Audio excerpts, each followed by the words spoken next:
Muhangyo ko ninyo lingi asa ang inyong tapad, unya pangutan-a, do na ba'y hudas sa imong kinabuhi?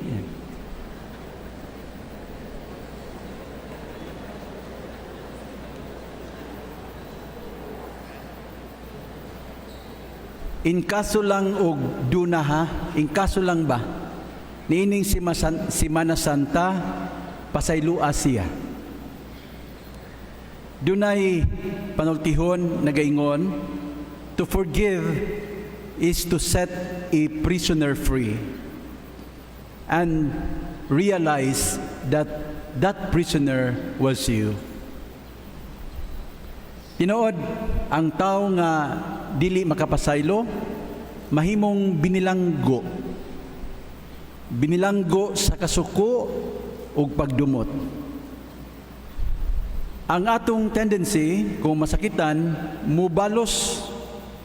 Kay nagunahuna man ta nga, unya na ta magmalinawon kung makabalusta. Pero abi ninyo, kasagaran nga mahitabo, iniguman na balos, dili gyapon ta magmalinawon. Hinuon mahimo patang madinumtanon. So, this Holy Week, chose to forgive. Forgive him not because he deserves it, but because you yourself deserve some peace. Mga igsoon, kinsa man si Judas Iscariote? Ug nganong nakaako man siya pagbudhi sa Ginoo? Sa balaang kasulatan, gamay lang ang atong nasayran may tungod kang Judas. Siya usa sa 12 ka mga piniling tinun-an ni Jesus. Aduna tingali siya ay maayong kalidad tungod kay gipili man siya sa Ginoo. Ug gani gisaligan pa siya sa paghawid sa pundo sa mga apostoles. Sama sa ubang mga apostoles, gibiyaan ni Judas ang tanan aron mosunod kang Hesus. Labing siguro, aduna siya ay maayong kasing-kasing kay nadasig man siya nga mahimong sumusunod ni Hesus. Mga tulo ka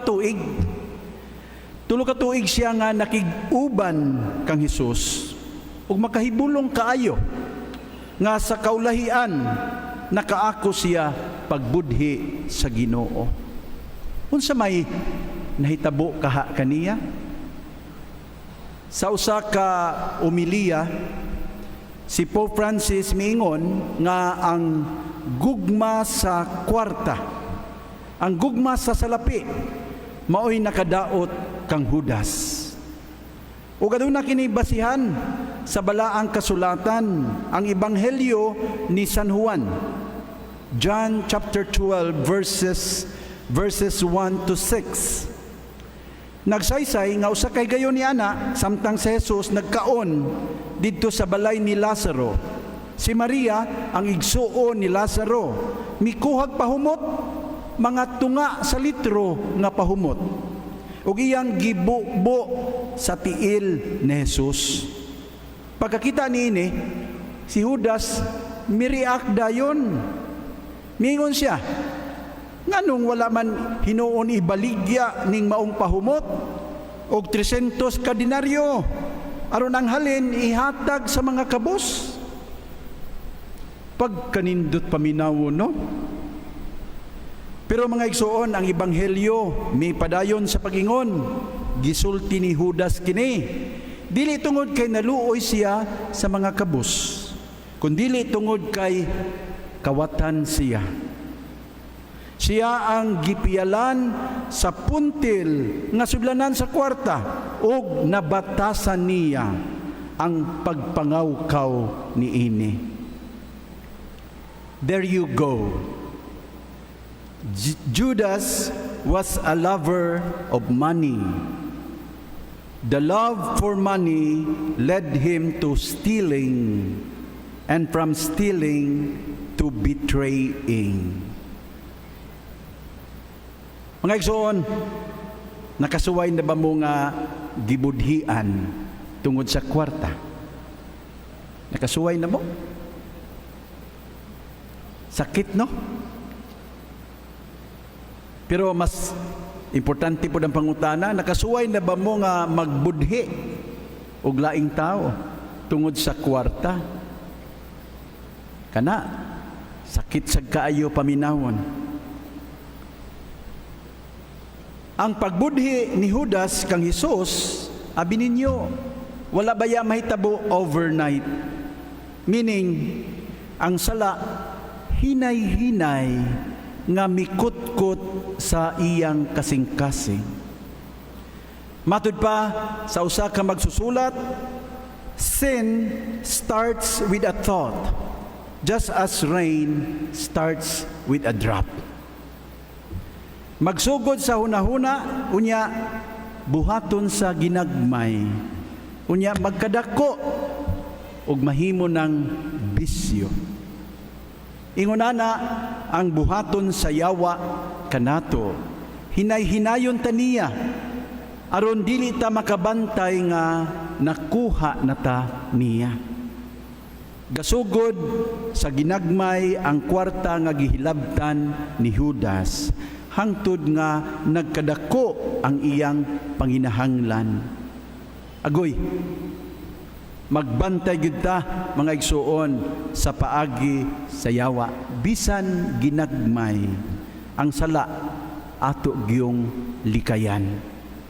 Di ta mawingon ginagmay ra bitaw ning ako. Abi ninyo, anha ra ba sa ginagmay magsugod ang tanan? Bisan ang korupsyon sa atong pangagamhanan, nagsugod na sa ginagmay. Ginagmay, unya hinay-hinay, nahimong dagko. Unsa may inyong ihatag kanako kung itugyan ko kaninyo sa Jesus? What are you willing to give me if I hand him over to you? Mao ni mga igsuon ang gipangutana ni Judas sa mga tao nga nagplano og dautan kang Hesus. Kwarta, mao iyang gipangita. Unya giingnan ta, mihap sila og katluan kasalapi. 30 pieces of silver. O gihatag kaniya 30 pieces of silver. Kana lang o giyang gibudhian ang Ginoo. 30 pieces of silver. Matud pa sa mga Bible commentaries, ang 30 pieces of silver during that time murarag sweldo sa ordinaryo nga trabahante usa ka bulan.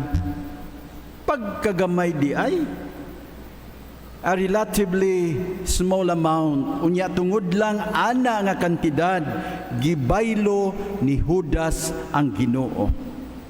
Matud pa ni Pope Francis, ingon ana man ang yawa, he promises you everything, he shows you many things, but in the end, leaves you alone, feeling empty and in despair to hang yourself.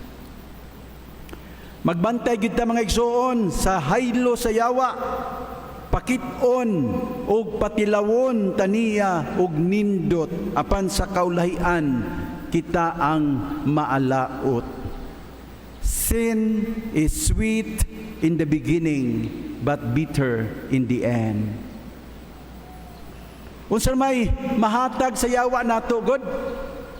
Money, power, pleasure, popularity, all fleeting things that do not leave us satisfied.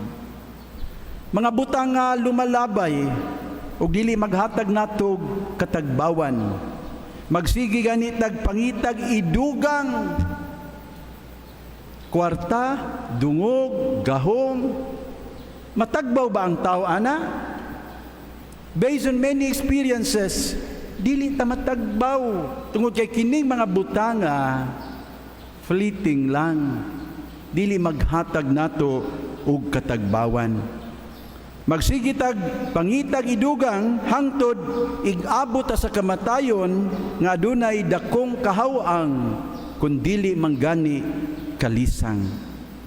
The devil offers us something that won't last, but Jesus offers us something eternal.